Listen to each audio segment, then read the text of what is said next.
प्रक्रिया है जिसका हमें हिस्सा बनना है, और हमारे पैसे नेतृत्व की जरूरत है। वो ये भी हो सकते हैं और यहां भी से भी निकल सकते हैं लोग। मैंने एक चीज जरूर बताई है जी, वोट अगली बार उस सरकार को और उस बंदे को मिलेगा जो हमारे सेब की बातें करेगा। सरकार का जो वोट होगा उसमें हमारे को सेब से संबंधित बातें ऐसी होनी चाहिए जो साझा मंच तैयार करेगा। जो आएगा उसका वेलकम, जो नहीं आएगा उसको तो सबक हम सिखाई देते हैं। याद रखे ना, वीरभद्र सिंह के अलावा इस प्रदेश में कोई ऐसा पैदा नहीं हो जो बिना वोट मांगे वोट ले।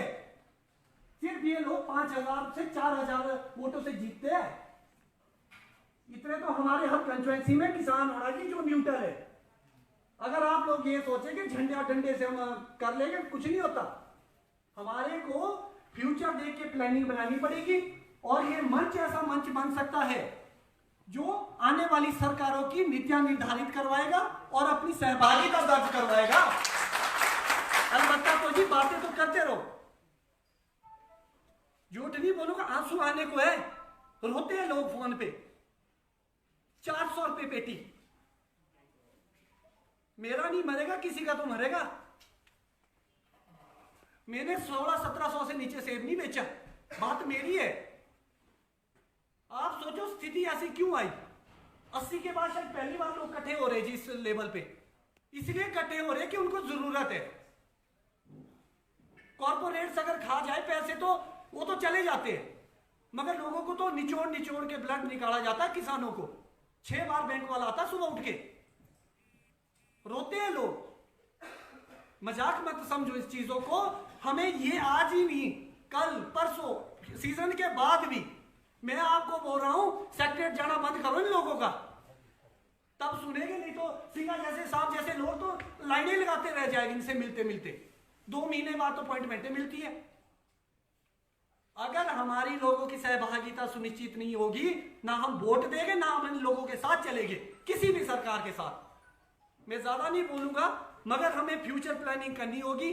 अपने जो भी, जिसके मैं जो बोल रहा हूं सब सही नहीं हो सकता हूं, मगर जब सब लोगों के व्यूज आएंगे और जब भी कोई चीज ऐसी होती है, तो मेरा हिसाब से ये है कि कोई भी सरकार है, लगभग हर इलाके से 20-20 लोग, किसानों को, आम लोगों को, नेताओं को नहीं, आम लोगों को जरूर बुलाया जाए। वो हो सकते, वो प्रधान भी हो सकते जी, सारी इंडस्ट्री के प्रधानों को ले लो, एक एक ले लो। कोई पार्टी कोई होगा तो, मगर सारे तो इकट्ठे हो गए, उनके सुझाव तो ले लो। मगर जी हमें सोचना होगा, आने वाली चुनौतियां बहुत ही मुश्किल भरी है हमारे लिए। मैं आपको आज बोल रहा हूं, जहां हमारा स्टैंडर्ड है, आज हमारे को तो बोला जाता है कि पैसे वाले हम किसी की रहमो करम से नहीं बने, अपनी मेहनत से बने हैं। हमारे बुजुर्गों ने हट तोड़े अपने, और उसके बाद हम लोग तोड़ रहे हैं आज जमीनों में जाके। अच्छे स्कूलों से, ऐसे स्कूलों से पढ़ के लोग खेती में आ गए। अगर आज हम उनको ये, आज हम क्यों लगा रहे हैं बागवानी अपने बच्चों को देने के लिए? बच्चे बोलेंगे कि जी हमारे माँ बाप और हमारे राजनेता कितने नालायक थे, ऐसा सिस्टम हमारे पास दिया है। एक चीज ऐसी पॉलिसी बताओ जो फार्मर के वेलफेयर में आज तक बनाई गई हो, जिसमें डायरेक्ट फार्मर का बेनिफिट हो। एमएसपी के लिए लड़ो जी, पूरे देश में जिससे पेट पलना, जिसने जीना, उस पे नहीं है एमएसपी, एमआरपी। और एमएसपी देंगे तो किस रेट का देंगे? आज अभी सर ने बताया कि जी 129 रुपए बिक रहा है, और वो 400 रुपए वाला सेब था, वो जो 400 रुपए खरीदते हैं हमारे से। बेसिकली एक चीज समझो जी, जो कंज्यूमर है उसको नहीं है पता। आपको मैं थोड़ा सा पीछे ले जाऊंगा जी। सबसे पहले मैं बराल गांव से आता हूं जी। बराल गांव एक ऐसा गांव रहा जी जिसने डायरेक्ट दिल्ली को छोड़ के बॉम्बे, चेन्नई, कलकत्ता माल भेजना शुरू किया। आप हैरान होने जी, जब हम वहां से भेजते थे चेन्नई और बॉम्बे ना जी, ओला वैरायटीज अलग अलग, उनको नहीं था कोई पता।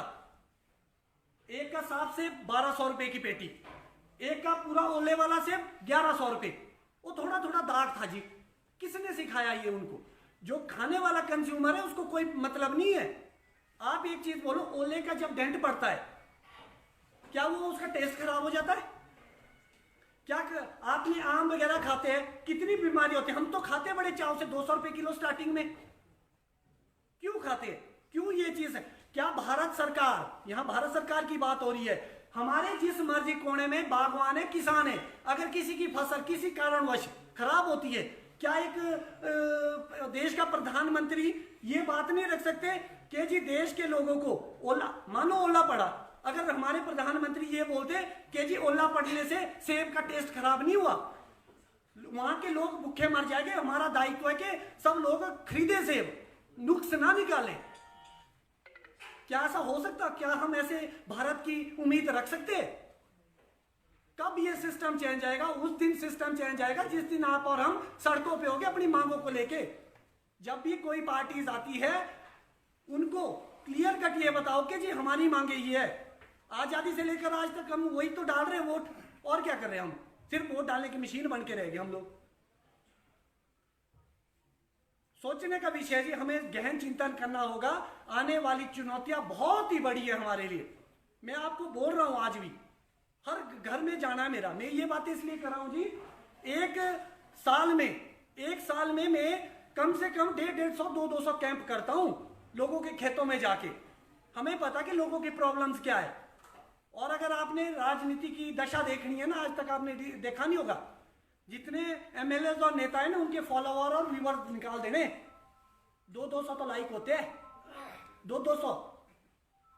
आज तो हमारे जैसे बागवानों के 28-30 हजार फॉलोअर है। यूट्यूब पे वीडियो डालो तो 8-10 लाख व्यूअर है।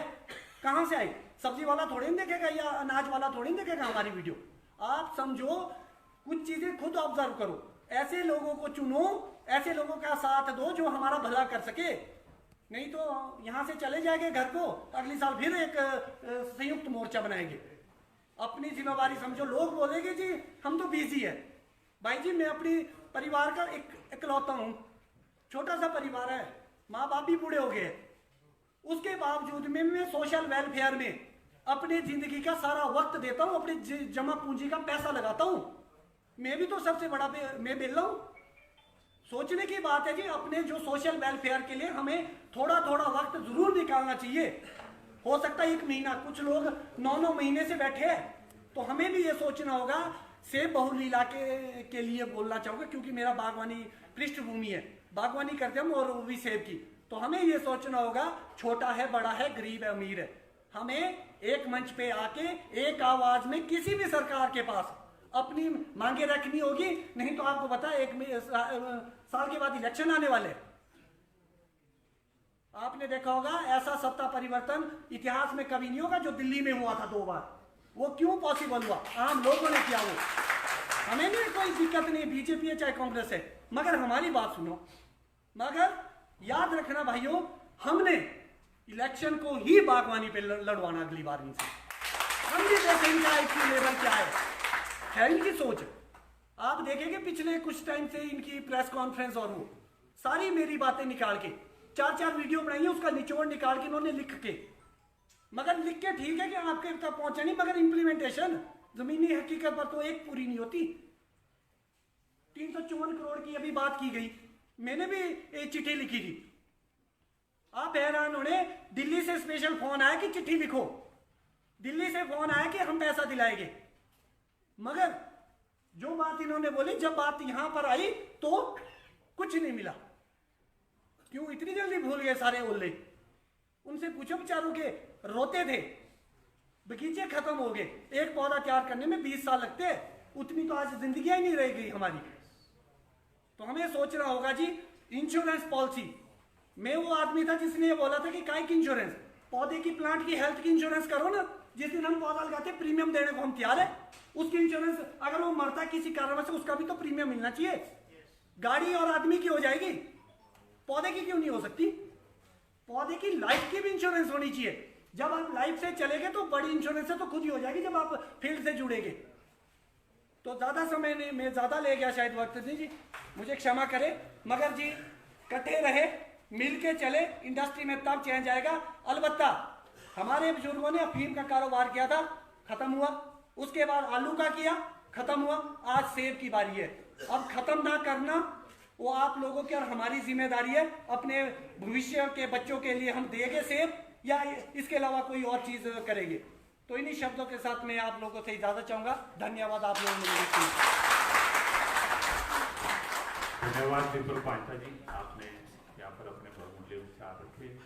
मैं सभी वक्ताओं से आग्रह करूंगा कि क्योंकि काफ़ी दूर दराज से लोग आए हैं कि अपना समय सीमित रखें, तो अब मैं आग्रह करूंगा जो यहाँ पर पर्यावरण समिति से आए हैं राजेश चौहान, वो यहाँ पर जो है अपनी संक्षेप में बात रखें। और आप सभी से आग्रह है कि कुछ हमारे साथी जो है यहाँ पर वो संसाधन इकट्ठा कर रहे हैं, तो आप उनका जो है वो संसाधन उनको जो भी जिसकी इच्छा है वो उसके आधार पर दें।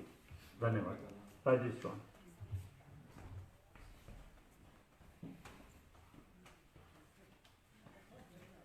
आज बहुत ही पवित्र दिन है। आप सभी को जन्माष्टमी की बहुत बहुत बधाइयाँ। आज मुझे बड़ा सुखद अनुभव हो रहा है कि जो यहाँ आज एक परिस्थिति, एक समस्या जो उभरी है, उसके लिए हम सब चाहे किसी भी विचारधारा से हैं, चाहे कांग्रेस से हैं, बीजेपी से, किसी भी और संस्था से हैं, सब एकजुट होकर इस सभागार में आए हैं। मैं आप सबका धन्यवाद करना चाहूंगा। आज जो ये स्थिति हमारे सामने जो उत्पन्न